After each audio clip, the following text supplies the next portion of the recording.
Buenas tardes a todos y bienvenidos al seminario online Evolución de tratamientos en la leucemia mieloide aguda, organizado con motivo de la Semana de las Enfermedades Oncohematológicas, más conocida como la SEO. Mi nombre es Alba Medina y voy a ser la encargada de moderar esta sesión. Para ello, contamos en esta jornada con la presencia de la doctora Gabriela Rodríguez Macías, especialista en hematología y hemoterapia en el Hospital Universitario Gregorio Marañón. Recuerden que la ponente dispondrá aproximadamente entre 30 y 40 minutos de exposición. Una vez finalizada la ponencia, responderá a todas las preguntas, en el caso de que las hubiera. En el caso que tengan alguna duda, la pueden realizar durante todo el seminario a través de la aplicación en el apartado de preguntas. Sin más dilación, doy paso a la doctora Gabriela Rodríguez Macías. Hola, buenas tardes a todos. Soy la doctora Gabriela Rodríguez Macías. Gracias a Alba por la presentación y a los organizadores por contar conmigo. Realmente he hecho una presentación que sirva de esquema para ir hablando sobre la evolución de los tratamientos en leucemia mieloide aguda, que es, digamos, en lo que trabajo en el día a día, y que espero que sea útil para aquellas personas que estén interesadas precisamente en esta patología. Tengo un pequeño problema, espero que no... Tiene que aceptar la pantalla.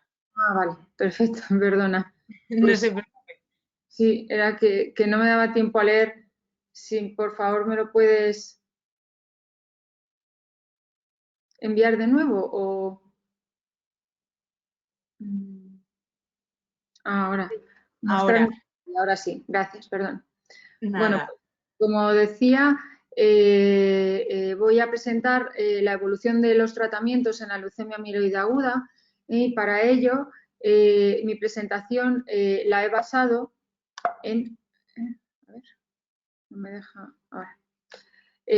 Primero, en explicar brevemente qué es la leucemia mieloide aguda. Las leucemias agudas son neoplasias hematológicas, tumores de la sangre, que son el resultado de la alteración en la célula madre pluripotencial de los progenitores hematopoyéticos, y son tumores o neoplasias hematológicas muy heterogéneas. Cuando una célula madre se transforma, podemos sufre una serie de mutaciones o alteraciones que dan lugar a una transformación maligna de esa célula o progenitor hematopoyético. Vamos a poder tener como resultado una leucemia mieloide aguda o una leucemia linfoblástica aguda, en función de lo que implique la alteración que dé lugar a este tipo de tumor. Y dado que es de lo que voy a hablar hoy, pues me voy a centrar más en las leucemias mieloides agudas. Habitualmente en sangre periférica, como pueden ver en la parte de abajo de la presentación, todos tenemos los glóbulos rojos, las plaquetas y los glóbulos blancos o leucocitos. Una alteración de la célula madre pluripotente, con determinadas alteraciones genéticas o moleculares que cada día conocemos más, va a dar lugar a que se altere esta diferenciación y que haya una alteración, por lo tanto, de la proliferación normal de las células hematopoyéticas, y tengamos una proliferación anormal de las células que son más inmaduras, o blastos o células leucémicas, de tal forma que solo se fabriquen ese tipo de células y se produzca lo que llamamos nosotros un stop madurativo, es decir, hiato leucémico. En sangre, que son las dos fotos que se ven a los lados, vemos células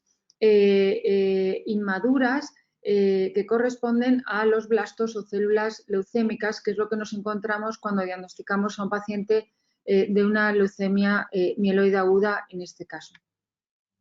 Se trata de una enfermedad que principalmente ocurre en el adulto mayor. Podéis ver aquí en las gráficas cómo la incidencia aumenta de forma casi exponencial por encima de los 60 años, por eso la mediana de edad al diagnóstico es en torno a 68 años. Con una mediana de edad, y con una, digamos, mayor prevalencia en los varones con respecto a las mujeres, pero bueno, muy similar y sobre todo quizás esté también en relación con que las células hematopoyéticas son células que a lo largo de la vida se van a multiplicar mucho y porque continuamente son células que continuamente se están renovando y hay mayor posibilidad de que sufran alteraciones, bien también por la predisposición genética que podamos tener cada uno, por el fracaso de nuestro sistema inmunológico en controlar esas alteraciones cuando ocurren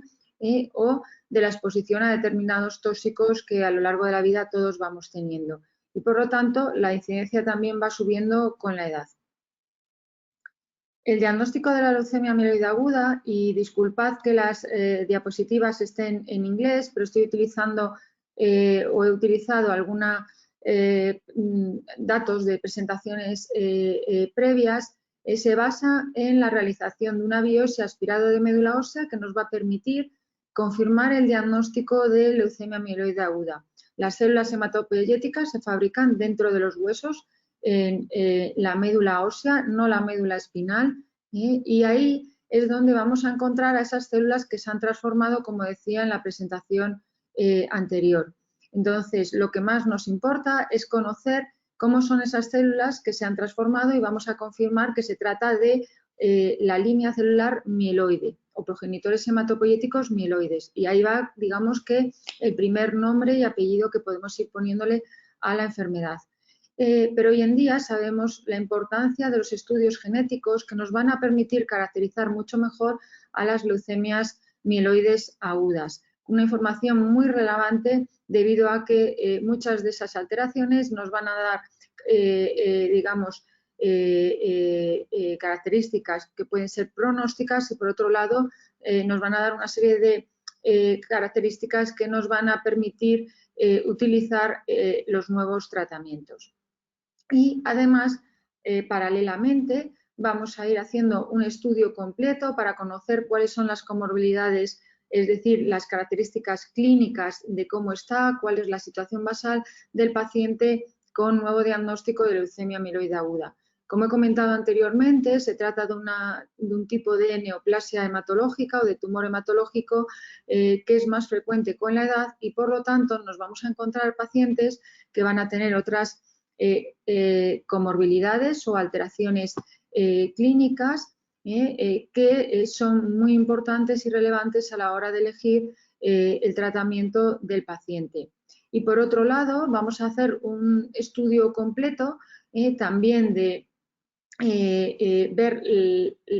la presencia de células leucémicas en otras localizaciones. En ocasiones necesitamos hacer una punción lumbar para extraer líquido cefalorraquídeo y descartar que no exista afectación, por ejemplo, del sistema nervioso central. Es infrecuente, o sea, no tan frecuente como en las leucemias linfoblásticas agudas, pero en algunos subtipos de leucemias mieloides agudas podemos tener sospecha o si el paciente presenta datos clínicos que nos puedan hacer pensar que, digamos, puede haber una infiltración del sistema nervioso central. Como os decía, paralelamente vamos a ir conociendo los estudios genéticos y a la vez en aquellos pacientes que pudieran ser candidatos a trasplante hematopoyético, que después comentaré también a lo largo de la presentación, vamos a ver qué posibles donantes tienen y para ello con una muestra de sangre tanto del paciente como del donante, igual que estudiamos los grupos sanguíneos, vamos a conocer el tipaje HLA, que son los antígenos leucocitarios humanos, y que nos va a servir para elegir un posible donante. Con esta diapositiva lo que pretendo comentar es las alteraciones moleculares que ocurren en la leucemia amiloide aguda y demostrar así la complejidad de las células leucémicas y de las posibles combinaciones que puede haber o qué mutaciones ocurren y coocurren en la célula leucémica que se ha transformado. Con esto lo que quiero decir es, cuando diagnosticamos a un paciente una leucemia amiloide aguda, las alteraciones que esa célula leucémica presente, nos va a dar mucha información para decidir tanto el tratamiento como la intensidad de ese tratamiento, debido a que muchas de estas alteraciones que hoy en día conocemos y que sobre todo ha habido un gran avance en ello en los últimos 15 años, pues la información es muy relevante en tanto pronóstica como de cara a elegir el tratamiento. Aquí, como veis, pone en adultos menores de 65 años. Hoy en día ya también disponemos de más información en los mayores de 65 años, debido a que la caracterización genética de las células leucémicas inicialmente teníamos más muestras de pacientes que habían sido candidatos a tratamientos intensivos y por lo tanto disponíamos de ADN o ARN de esas células leucémicas y se han ido conociendo alteraciones moleculares en los pacientes jóvenes. Y en la actualidad, como afortunadamente ya disponemos de nuevos tratamientos y de mucha más información en los pacientes mayores, se están beneficiando a muchos más pacientes de tratamiento y también nos ha permitido conocer más sobre la biología de las leucemias agudas en los pacientes de mayor edad. Como os comentaba y de forma resumida, los avances además en las nuevas técnicas como la secuenciación genética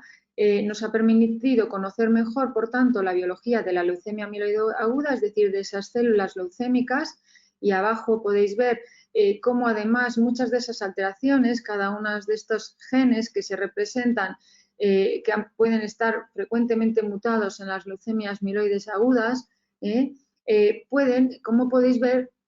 concurrir con otras alteraciones. O sea, generalmente el resultado de la célula leucémica no suele ocurrir por una única alteración. Eso hace que sean más complejas y más difíciles de tratar. Así que ese mejor conocimiento de la biología nos ha permitido clasificar mejor las leucemias mieloides agudas, y sigue habiendo un avance importante en esta clasificación, y entidades como la European Leukemia Net, que son grupos de trabajo, van a, digamos, estratificar mejor a los pacientes con leucemia mieloide aguda, y nos va a permitir también saber de qué intensidad de tratamiento vamos a hablar, y hablar todos un mismo lenguaje para avanzar en el desarrollo del tratamiento de las leucemias mieloides agudas. Esta es la clasificación actual del 2016, que no pretendo ni mucho menos, digamos que entretenerme en ella, sino que simplemente cuando diagnosticamos a un paciente con una leucemia mieloide aguda, primero vamos a ver, cuando vayamos teniendo los resultados, en cuál de estos subgrupos lo vamos a incluir. Y igualmente, a medida que las alteraciones genéticas que vamos teniendo desde que se hace la biopsia aspirado de médula ósea, que he explicado al principio, esas alteraciones genéticas nos van a permitir, mientras vamos paralelamente viendo cuál es el estado general del paciente, qué otros problemas clínicos o comorbilidades tiene, pues vamos a ver cuáles son las alteraciones genéticas, de tal forma que cuando tengamos todos los resultados vamos a poder incluir al paciente en un riesgo o categoría de riesgo, según las alteraciones genéticas que tenga el diagnóstico, que puede ser favorable, intermedio o adverso. Estas categorías de riesgo no son algo estático, sino que van a ser posiblemente dinámico, y posiblemente a partir de ahora van a cambiar mucho más, por dos motivos: porque cada vez más pacientes se van a beneficiar de que les estudiemos bien, completamente, a esas células leucémicas. La información no deja de ser poder, un poder que nos va a ayudar a conocer mejor contra qué célula tumoral o célula leucémica estamos luchando, y eso también, a la hora de ser más agresivos con la célula leucémica, no por supuesto con el paciente, nos va a permitir posiblemente un mayor éxito y un mayor porcentaje de curación. Igualmente, no pretendo que nadie quiera entender o digamos, aprenderse esta clasificación de riesgo, pero es la forma de transmitir que es como hoy en día así todos podemos hablar un lenguaje e incluir a los pacientes en los mismos grupos de riesgo y tratarlos de una forma más homogénea, tal forma que podamos también avanzar más en el porcentaje de pacientes que consigamos curar. Tradicionalmente, el diagnóstico y tratamiento del paciente con leucemia mieloide aguda, el nuevo diagnóstico, como veis, como os decía, lo primero que vamos a hacer es al diagnóstico una médula ósea y tradicionalmente el tratamiento era combinación de quimioterapia conocido como 7+3 y que lleva dos fármacos, dos quimioterápicos, la hidarrubicina y la citarabina en combinación durante 7 días. 7 días de citarabina en infusión continua y 3 días de hidarrubicina en 30 minutos. Esa quimioterapia intensiva trata de erradicar las células leucémicas presentes en la médula ósea, de tal forma que al cabo de 15 días desde el inicio del tratamiento nosotros solemos realizar un estudio de médula ósea en el que vamos a ver, o el objetivo es que esa médula esté vacía, que no haya células de la leucemia. Cuando no lo conseguimos, a mitad de ese ciclo, tenemos que intentar, y ya iríamos a otros esquemas que no me quiero tampoco ahora exceder, con la intención de conseguir menos de un 5% de blastos o células leucémicas, que sería como el primer objetivo de limpieza de esta quimioterapia intensiva. Si el paciente alcanza remisión, vamos a dar un segundo ciclo que sería igual si lo hemos conseguido limpiar, lo que se llama ciclo 2 o ciclo de consolidación, o si hay, digamos, la opción también de, veis aquí donde pongo IDAC, que es dosis intermedias de ARA-C, y es dar solo esa quimioterapia para continuar consolidando la respuesta. Una vez que hayamos dado un segundo ciclo,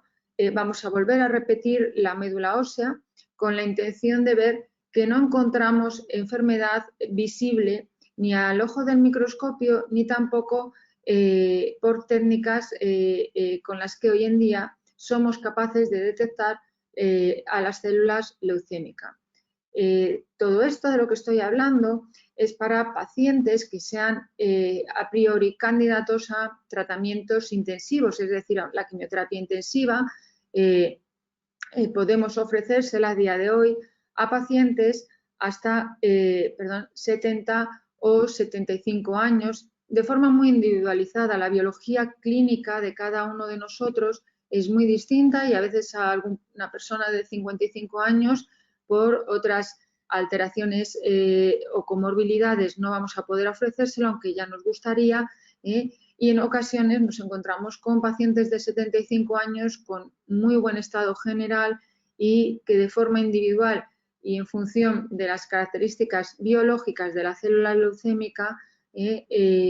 pues nos lo vamos a plantear. Hay que explicar bien las toxicidades y los riesgos que conlleva y, por supuesto, dialogar con el paciente y explicárselo y valorar si es candidato a este tratamiento intensivo. Pero este es el tratamiento tradicional del que disponíamos hasta hace 5 o 10 años y para los pacientes de mayor edad o no candidatos a tratamiento intensivo, pues teníamos muy poquitas opciones y además con resultados pues muy, digamos, poco favorecedores para el paciente y nos basábamos en tratamiento de soporte.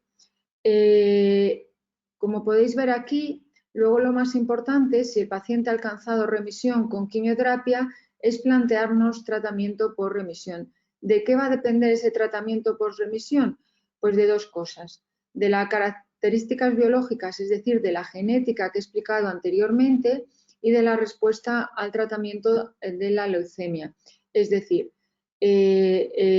los grupos de riesgo que he explicado anteriormente nos permiten hacer una, digamos, extrapolar las posibilidades de curación solo con quimioterapia, es decir, que tras estos 2 ciclos, continuar con ciclos con citarabina, hasta 4 o 5 ciclos totales para obtener la curación, o si son pacientes de los que se encontraban en los grupos de riesgo intermedio o alto, como nos está indicando a priori esas alteraciones que el paciente tiene muchas posibilidades de que vuelva a aparecer la enfermedad o de no alcanzar una buena respuesta, pues nos vamos a plantear el trasplante alogénico de progenitores hematopoyéticos. ¿Y por qué el trasplante de progenitores hematopoyéticos? Es decir, de progenitores de un donante, que puede ser un familiar o alguno de los que existen en los registros internacionales donantes de progenitores hematopoyéticos tradicionalmente conocidos como donantes de médula ósea. Se basa en lo que llamamos la alorreactividad. Esa es la base del poder curativo del trasplante alogénico o alotrasplante en la leucemia aguda. Es decir, en algún momento he comentado que el sistema inmunológico es muy importante, no solo para defendernos de las infecciones, sino también para controlar a aquellas células, en este caso leucémicas o células tumorales, que el sistema inmunológico va a reconocer como extrañas. Y los linfocitos del donante, por decirlo de alguna forma, un tipo de células del sistema inmunológico, aunque es mucho más complejo, son capaces de reconocer a las células leucémicas del receptor o del paciente y la infusión de estas células, de estos progenitores hematopoyéticos, en el caso del trasplante, pues va a permitir que esos linfocitos del donante puedan reconocer como extrañas a las células tumorales. ¿Qué ocurre? Que posiblemente las células leucémicas del paciente han desarrollado mecanismos de evasión de la célula del linfocito o células encargadas de controlar a los tumores. Y ese es el poder, digamos, del trasplante de progenitores hematopoyéticos y en lo que hasta ahora nos basábamos para el tratamiento de las leucemias agudas. Y como decía, va a ser muy importante esas características biológicas para saber de qué se va a beneficiar más un paciente candidato a tratamiento intensivo, y va a ser muy importante la respuesta al tratamiento. Si no tenemos controlada la leucemia tras 1 o 2 ciclos de tratamiento, el trasplante no se hace en las mejores condiciones. El éxito del trasplante es, una vez que tengamos controlada las células leucémicas, infundir progenitores hematopoyéticos de un donante y así la alorreactividad que comentaba va a ayudar a controlar a esas células leucémicas residuales que puedan quedar y por lo tanto ayudar a la curación de la leucemia. Hay un subtipo de leucemia mieloide aguda, que es la leucemia promielocítica aguda, que por sus características es extremadamente letal en los primeros 5 o 7 días del diagnóstico, pero sin embargo es altamente curable. La leucemia promielocítica aguda supone como aproximadamente entre un 10-15% de las leucemias agudas mieloides y se caracteriza porque cuando realizamos los estudios genéticos en los que vemos por qué esa célula o progenitor hematopoyético se ha transformado, nos vamos a encontrar que entre los cromosomas 15 y 17 se ha producido un cambio, una translocación entre un brazo del cromosoma 15 y un brazo del cromosoma 17, dando lugar a una nueva alteración que sería la translocación 15 y 17, y un nuevo gen que va a hacer que esa célula se transforme y da lugar a leucemia promielocítica aguda. En este caso, dado que la alteración principal y responsable de la leucemia es esa translocación 15-17 y el gen que se llama PML rara alfa, pues tenemos un tratamiento dirigido que nos va a permitir que sea una enfermedad altamente curable, a pesar de ser, como decía, muy letal. ¿Por qué es muy letal? Porque estas células que veis en la foto de la derecha, que son células, son promielocitos, son células que van a liberar a la circulación unos gránulos que van a desencadenar o alterar la coagulación, siendo pacientes con un alto riesgo de sangrado y o trombosis al diagnóstico, lo que hace que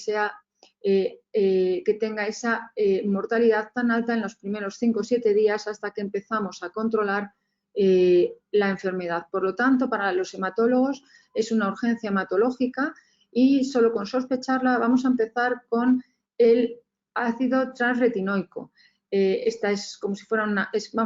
un derivado de una vitamina que consigue que estas células, promielocitos, se vayan a diferenciar, como veíais en la primera diapositiva, y ese stop madurativo que se produce a nivel de los promielocitos deje madurar a esas células y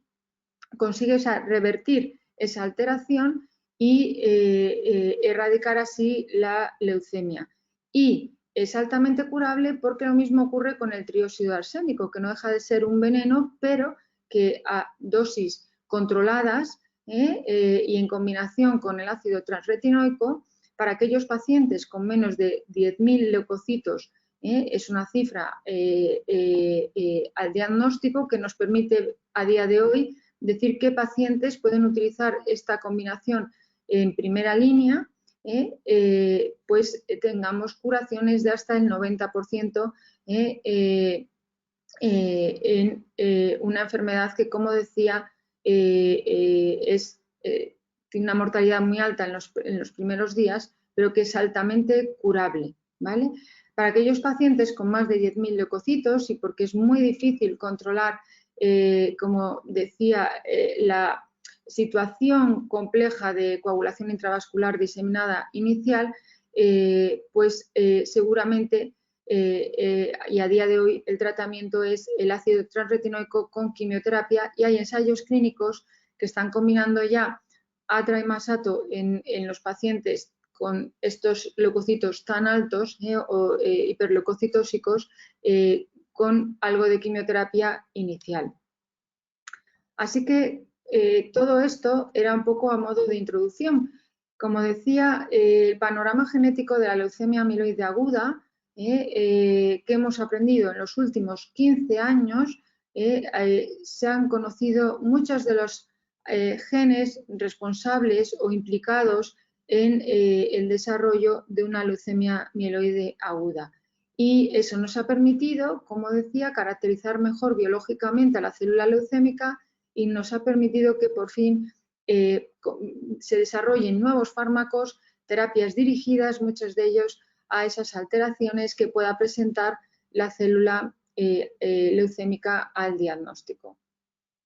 De tal forma que se está produciendo un cambio en el panorama genético y clínico de la leucemia mieloide aguda. En la izquierda podéis ver cómo diferenciamos diferentes, según qué alteraciones tenga el paciente, pues qué, digamos, función tiene cada una de esas alteraciones, y como veis además, pues la mayoría de las veces las mutaciones no vienen solas, sino que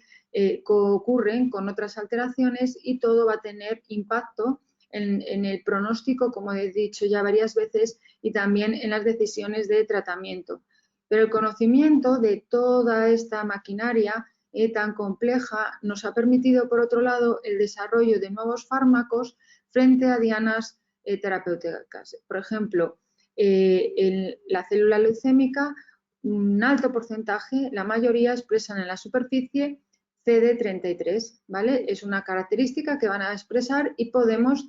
tenemos anticuerpos monoclonales como es el Gentuzumab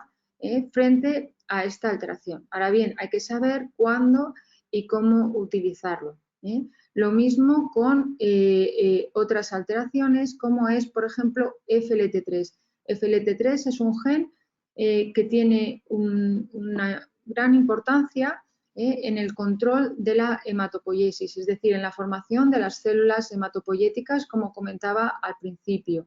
Entonces, las mutaciones en este gen, que pueden ser hasta un 30% de los pacientes con nuevo diagnóstico de leucemia amiloide aguda, son muy importantes porque esa alteración va a hacer que la célula que se ha transformado, la célula leucémica, se multiplique y prolifere de forma normal y además hoy en día sabemos que determinadas mutaciones en este gen, como son las mutaciones ITD, confieren un pronóstico adverso a los pacientes con esta mutación. Pero por otro lado, se han desarrollado en los últimos años muchos inhibidores de FLT3, que además son orales, que los podemos combinar con quimioterapia o con las nuevas drogas, de tal manera que vamos a estar, digamos, atacando a la célula leucémica de forma dirigida con estos inhibidores de FLT3 si al diagnóstico sabemos que el paciente tiene esas alteraciones. Y así con muchas de estas alteraciones que podéis ver en la célula que representa a una célula leucémica o un blasto. Aquí en esta diapositiva pues, se representa los, digamos, cambios que han supuesto un avance en el tratamiento de los pacientes con leucemia amiloide aguda. La quimioterapia que os he comentado, la combinación de citarabina e hidarubicina, 7+3, comenzó en los años 70 y a día de hoy todavía seguimos utilizándole para los pacientes, como he comentado, candidatos a quimioterapia intensiva, pero que por desgracia no son la mayoría de los pacientes, dado la edad de diagnóstico de los pacientes con leucemia amiloide aguda. Otra de las cosas que en los años 80 quedó muy clara era que dar un ciclo de quimioterapia podemos conseguir limpiar la médula de las células leucémicas, pero que si no continuábamos con los ciclos post-remisión o consolidación que ponía en la gráfica en la que expliqué el diagnóstico y tratamiento, pues no vamos a conseguir la curación o duración de esa remisión. Y también como algunos pacientes y aquellos que fueran candidatos a un trasplante alogénico se iban a beneficiar de este tratamiento con un mayor número de curación. Posteriormente, en los años 90, y debido a las técnicas genéticas, o sea, el avance en el conocimiento en la genética es fundamental en todos los tumores y especialmente en las células leucémicas. Y pues inicialmente teníamos lo que era la citogenética, es decir, las células leucémicas extraídas de la médula ósea diagnóstica inicial se cultivan y vamos a conocer los cromosomas de esa célula leucémica. Esos cromosomas, lo normal es 46XX, es decir, un cariotipo normal en las mujeres o 46XY en los varones. Pero esas células leucémicas van a presentar alteraciones, como he comentado, por ejemplo, en el caso de la leucemia promielocítica, se produce un intercambio de un trocito de cromosoma 15 con el del 17 que va a dar lugar a que esa célula se transforme y malignice, en ese caso, a la leucemia promielocítica aguda. Así que la citogenética nos permite un primer paso para conocer cuál es el cariotipo de esas células leucémicas. Puede ser normal o tener una serie de alteraciones citogenéticas que también vamos a dividir en riesgos y tener en cuenta en esa clasificación de la European Leukemia Net que antes he puesto y con la que vamos a tomar decisiones. La consolidación que he comentado, o sea, tratamiento intensivo, todo paciente que le hemos dado un tratamiento de inducción a la remisión, o sea, un primer ciclo, sabemos que si no continuamos con la consolidación a los 3 o 6 meses la enfermedad puede volver de nuevo. Y para ello, pues es muy importante continuar con el tratamiento por remisión, que podría ser quimioterapia, si son de las características biológicas de la leucemia, así nos lo indican, o un trasplante alogénico de progenitores hematopoyéticos, si son características biológicas con riesgo intermedio o adverso. Y como el trasplante y la quimioterapia intensiva, como he comentado, es para pacientes que tengan unas buenas características clínicas, porque si no hay que poner en la balanza la toxicidad y complejidad de estos tratamientos y explicar muy bien cuáles son las consecuencias no deseables para nosotros y que hacen que no todos los pacientes puedan ser candidatos a tratamiento intensivo. Dosis altas, como veis aquí, de daunorubicina, se vio que podían favorecer el porcentaje de pacientes con respuesta a la inducción y en torno en la década de los 2000 y ya principios del 2010, las nuevas técnicas de secuenciación nos han permitido conocer marcadores moleculares que nos han ayudado a clasificar mucho mejor las leucemias mieloides agudas. La citogenética fue un primer paso y nos permitía ya ver un poco hacia dónde iba a estar la respuesta de cada paciente, pero en el grupo intermedio era un grupo muy poco homogéneo y estos marcadores moleculares pueden hacer que esos pacientes, según esas alteraciones moleculares, vayan hacia un riesgo bajo o adverso o se queden a día de hoy en intermedio y por lo tanto lo tratemos de una forma o de otra. Otro hito importante en el tratamiento de las leucemias mieloides agudas es que el desarrollo también de nuevas formas y fuentes de progenitores hematopoyéticos haga que hoy en día todo el mundo pueda tener un donante. Y por último, y un poco en lo que va la sesión de hoy, en lo que nos vamos a centrar, es en el desarrollo de muchos nuevos fármacos, algunos ya disponibles en la práctica clínica habitual y otros pues más bien dentro de ensayos, pero muchos de ellos aprobados ya por la FDA y también ya por la Agencia Europea del Medicamento, pues ya están aquí. Y luego aquí donde veis MRD es la enfermedad mínima residual, muy importante. Disponemos también de técnicas que nos permiten no solo el ojo del microscopio, que es la forma en la que teníamos hace 20 años de ver cuando dábamos un primer ciclo de quimioterapia, si habíamos conseguido, realizando un nuevo aspirado de médula ósea, limpiar las células leucémicas, sino que además tanto técnicas como la citometría de flujo, que nos va a permitir conocer qué marcadores expresan las células leucémicas al diagnóstico y continuar el seguimiento en las diferentes muestras del paciente cada vez que hagamos una médula, de tal forma que el objetivo es, con la sensibilidad que tiene esta técnica, que la enfermedad mínima residual sea negativa. Y también pues por las alteraciones moleculares que tenga presente el paciente al diagnóstico, es decir, todos esos genes que he explicado, que es una larga lista que hacemos al diagnóstico en un paciente hoy en día con leucemia mieloide aguda, con las técnicas moleculares, cuando ya conoces cuáles son las alteraciones que tiene el paciente, conocer si ya no eres capaz de detectarlo o no. Igualmente aquí podéis ver, y siento que sea en inglés, el desarrollo del tratamiento de la leucemia mieloide aguda desde los años 60, donde se vio que la quimioterapia podría ser útil para conseguir erradicar las células leucémicas, como en los 70 la combinación que a día de hoy continuamos utilizando en los pacientes candidatos a quimioterapia intensiva de 7 días de citarabina y 3 de hidarrubicina o daunorubicina de antraciclinas se convirtió en un tratamiento estándar, como aquellos pacientes jóvenes o candidatos a consolidar con un trasplante alogénico de progenitores hematopoyéticos podrían tener una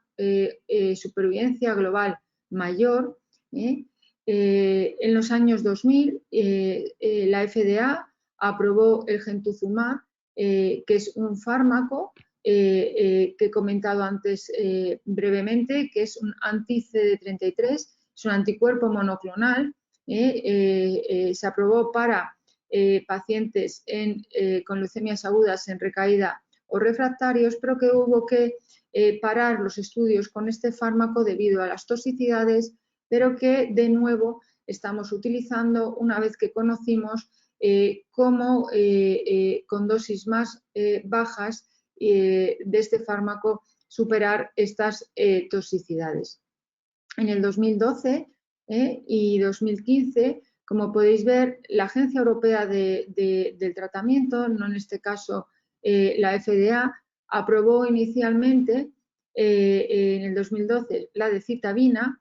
para pacientes más mayores con leucemia amiloide aguda y no candidatos al tratamiento intensivo al que hasta ahora me he referido. Y igualmente en el 2015 la azacitidina. Estos son agentes hipometilantes, es decir, son quimioterápicos a dosis muy bajas, no actúan igual que la quimioterapia intensiva, que cuando yo tengo que explicar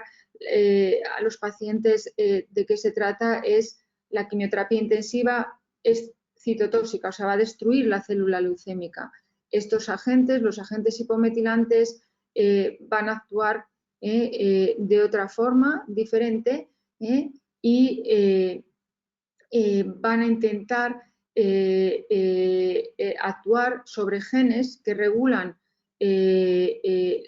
la epigenética, y siento el concepto, pero implicada en las alteraciones genéticas de esa célula leucémica. Y son tratamientos que pueden tolerar pacientes de mayor edad, los utilizamos hasta en 90 años. Empezamos a tener además, son fármacos que pueden administrarse de forma ambulante y, como decía, empezamos a tener además formulaciones orales tanto de citabina como de azacitidina, y hace que empecemos a ver un gran cambio en el tratamiento de la leucemia amiloide aguda. Entre el 2017 y 2018, la FDA y posteriormente muchos de ellos también ya están siendo y han sido aprobados por la Agencia Europea del Medicamento, pues ha aprobado CPX351, que es una nueva formulación de citarabina y antraciclina, que es una molécula que viene toda junta, envuelta por una cápsula liposómica, que hace que llegue mejor, por decirlo de alguna manera, a las células leucémicas, esa combinación, y que se ha visto que tiene un beneficio para determinadas pacientes con leucemias con unas determinadas características, como son las que se relacionan con tratamientos quimioterápicos previos o radioterapia, o cuando son leucemias secundarias a otro proceso hematológico previo. Ha reaprobado, como he comentado, el anti-CD33 o el Gentuzumab, y a medida que hemos ido conociendo alteraciones, como comentaba, por ejemplo, alteraciones en genes como FLT3 o IDH2, IDH1, vienen fármacos o moléculas que son inhibidores de esas mutaciones en concreto, y como veis, pues ya hay un fármaco que es el enasidenib, que es un inhibidor de IDH2, midostaurin, que es un inhibidor, uno de los muchos inhibidores de FLT3, de los pacientes que tengan leucemias agudas con mutaciones de FLT3, y que además es el primero que ha demostrado que combinándolo con la quimioterapia intensiva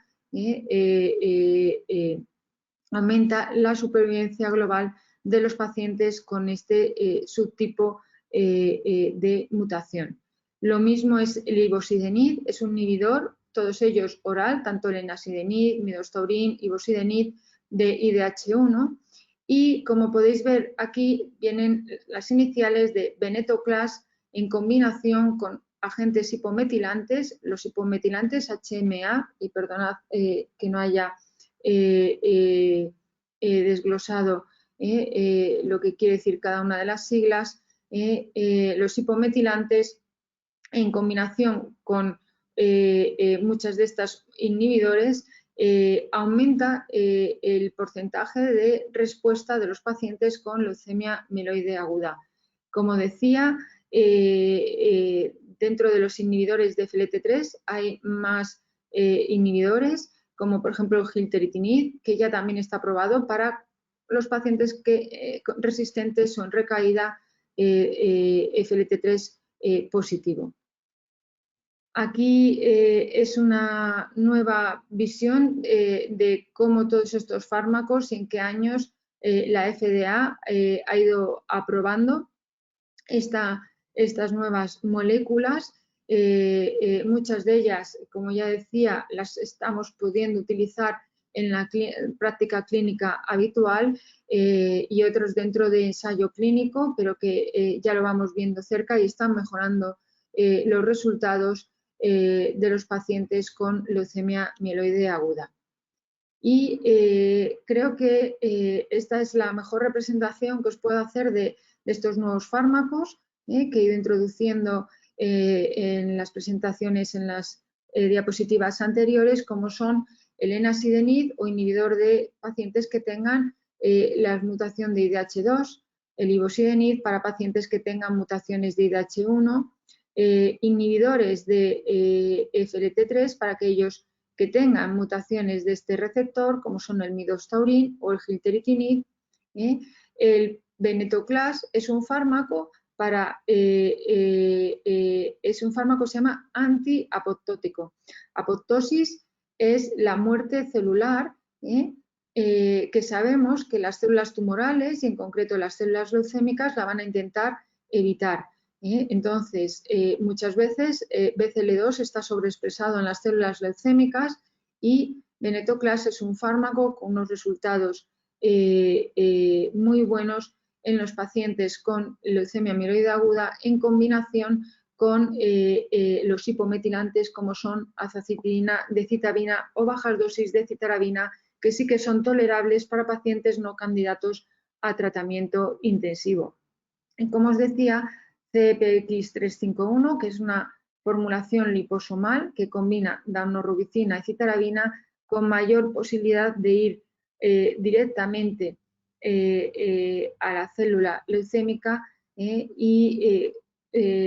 producir aquí una mayor toxicidad, sobre todo para pacientes que podrían tener células leucémicas más resistentes a la quimioterapia convencional. O en la expresión de antígenos o marcadores que es de superficie, como es el CD33, expresado por un alto porcentaje de células leucémicas, utilizar en ese caso anti-CD33 como es el gemtuzumab o zogamicin. De tal forma que hay un cambio en el panorama clínico de la leucemia mieloide aguda y con esta diapositiva tan solo quiero especificar o me gustaría, digamos, que os quedaseis con que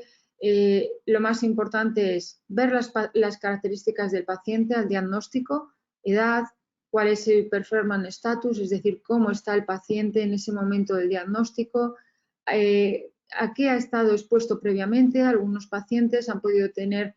o recibir quimioterapia o radioterapia por tumores previos,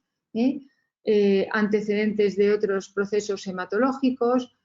o qué daño orgánico pueden tener dada su edad. Y por otro lado es muy importante las características biológicas de la leucemia aguda, que incluye el estudio no solo de lo que vemos al microscopio por morfología, sino también el inmunofenotipo, que es la expresión de marcadores aberrantes en la superficie de la célula leucémica, que es lo que detectamos mediante una técnica que se llama citometría de flujo y que, como explicaba anteriormente, nos va a servir para seguir a las células leucémicas y comprobar que efectivamente la enfermedad mínima residual es negativa, que ya no hay ninguna célula que se pueda escapar al ojo del microscopio que exprese esos marcadores, y la citogenética y las alteraciones moleculares presentes al diagnóstico, con todo, nos va a permitir hacer dos estratificaciones. Uno, conocer si el paciente en verde es elegible a tratamiento intensivo, el convencional que inicié, con el que inicié la presentación, o no candidato a tratamiento intensivo, que eran una gran mayoría hace años, pero que se pueden beneficiar de los nuevos fármacos y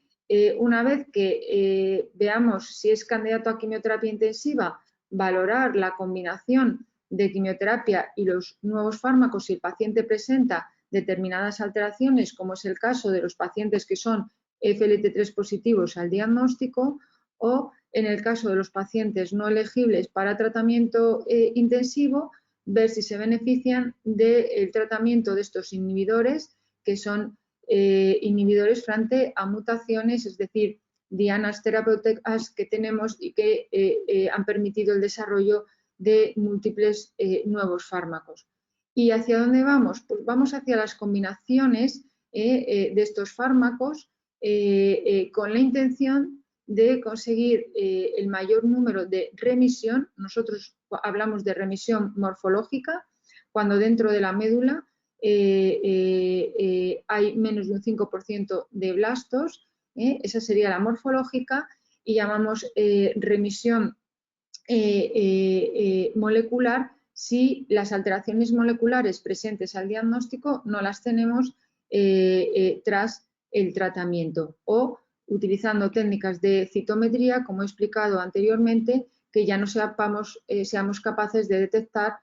a las células leucémicas. Y lo más importante es que una vez hayamos utilizado el tratamiento que se haya adaptado tanto a las características biológicas de la célula leucémica como a las características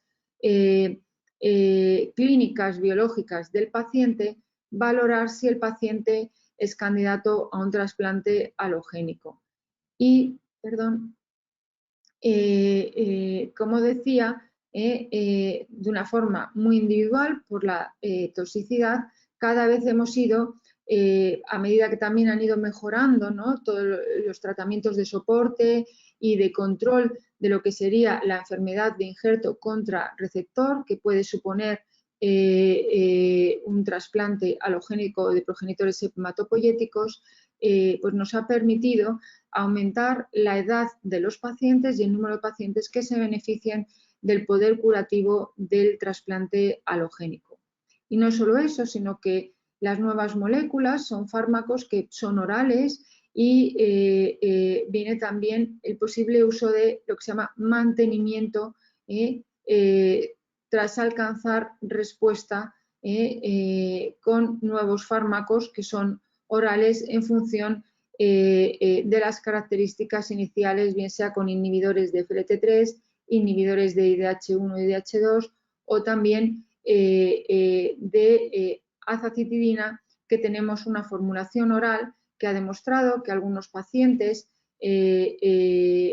candidatos inicialmente a quimioterapia intensiva, pero que por algún motivo,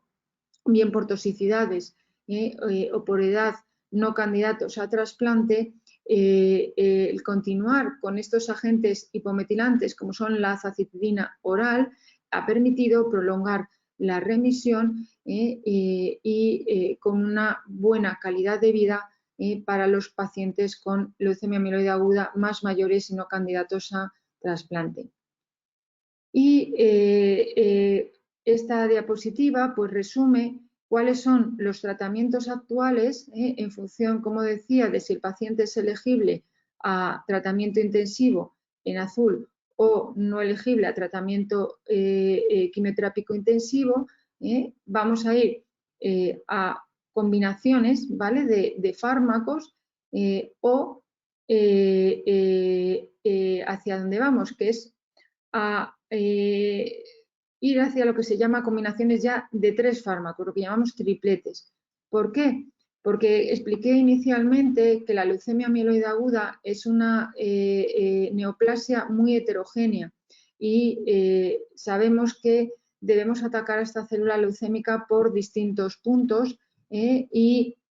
de tal manera que evitemos las resistencias o las recaídas después de haber alcanzado la remisión. Y entonces estas nuevas combinaciones de tratamiento se basan en conocer las características biológicas de la célula leucémica. Y ahí es fundamental, son fundamentales los ensayos clínicos que nos han permitido llegar hasta aquí y que nos permiten nuevas opciones terapéuticas para los pacientes con leucemia mieloide aguda. Hay múltiples fármacos, entre ellos también la inmunoterapia. Como os he comentado, la inmunoterapia ha sido y es clave en la curación de la leucemia mieloide aguda porque es en lo que se basa es la aloreactividad que he comentado inicialmente del trasplante alogénico, pero no todos los pacientes son candidatos a tratamiento con un trasplante alogénico y un mejor conocimiento de la biología y de las alteraciones inmunológicas que ocurren como mecanismo de resistencia o de evasión de las células leucémicas posiblemente nos permita optimizar estas nuevas terapias. De una forma simple, en la derecha podéis ver una célula leucémica que expresa en la superficie cómo muchos de estos marcadores pueden ser objeto de digamos, de desarrollar anticuerpos monoclonales, muchos de ellos ya disponibles, como es el caso del anti-CD33 y otros ya en diferentes fases de desarrollo que combinan diferentes tipos de anticuerpos que se van a unir a la célula leucémica con la intención de erradicarla o que van a bloquear a aquellas digamos, alteraciones o moléculas que hacen que la célula leucémica sea capaz de, digamos, evadir al sistema inmunológico. Y pues esos son lo que llamaríamos los inhibidores de checkpoints, es decir, por un lado estarían todos los anticuerpos, si veis que según qué marcadores se expresen, pues han ido desarrollando y están en distintos momentos de desarrollo múltiples fármacos, eso por un lado, y por otro lado están los inhibidores de checkpoint. Estos inhibidores de checkpoint vienen a ayudar a controlar lo que es la inmunovigilancia, que tiene un papel muy importante en controlar todos los tumores y son fármacos que nos van a permitir que las células T, los linfocitos T, un tipo de linfocitos, reconozcan a las células leucémicas y ayudar a controlar aquellas células leucémicas que pudiesen ser resistentes a la quimioterapia. Y todo esto, además, como son diferentes mecanismos de actuación, hace que también pensemos en las combinaciones y por eso os decía que vamos hacia los tripletes. Como también seguramente, tanto por la prensa como bueno, pues por revistas internacionales puedan conocer, hay una nueva terapia que son los CAR T-cells que se han desarrollado mucho en pacientes con leucemia aguda linfoblástica y linfomas no Hodgkin, pues también ya están en desarrollo para los pacientes con leucemia mieloide aguda, donde lo más importante es saber buscar contra qué vamos a actuar, encontrar cuál es, digamos, el marcador que nos va a servir en esa célula leucémica para desarrollar estas células T quiméricas que nos permitan controlar la célula leucémica del paciente. Y hay nuevos fármacos como son también los inhibidores de checkpoint que he comentado anteriormente. Este es un ejemplo que es TIM3, como en las neoplasias mieloides, son las leucemias agudas, la célula leucémica, la leuquimia stem cell, puede expresar este marcador, por decirlo así, y además cuando lo combinamos con fármacos como son los hipometilantes, la azacitidina, la decitabina, se aumente la expresión de determinados marcadores, y eso va a hacer que haya sinergia entre fármacos que nos permita que estas combinaciones nos ayuden a erradicar mejor a las células leucémicas. Y ya para finalizar, y paso a las preguntas, y siento un poco, a lo mejor si me he dispersado un poco en la presentación, pues lo más importante, hay grandes avances en el tratamiento de las células leucémicas. Uno, porque la aproximación es más hacia las dianas, digamos, responsables del mecanismo o desarrollo de la célula leucémica. Muchos de los fármacos son orales y hace que aumente la calidad de vida del paciente y sea mucho más fácil también la administración. Empezamos a ver con la genética cómo superar los mecanismos de resistencia, y también vamos viendo cuáles son los efectos adversos y de qué forma combinar estos nuevos fármacos para conseguir el mayor éxito y curar a un mayor porcentaje de pacientes con leucemia aguda. Y por otro lado, pues hay unos retos muy importantes que son, por un lado, estos nuevos fármacos son muy caros, y está ahí la toxicidad financiera, pero bueno, creo que esa tiene que ser la que no tiene que ser, digamos, la limitante. Habría que ver de qué forma solucionar este problema, pero sí que, bueno, ver cuáles son las resistencias o nuevas resistencias a estos nuevos fármacos, y también, por supuesto, las toxicidades que limiten su uso. Y bueno, pues pasamos a las preguntas y muchas gracias.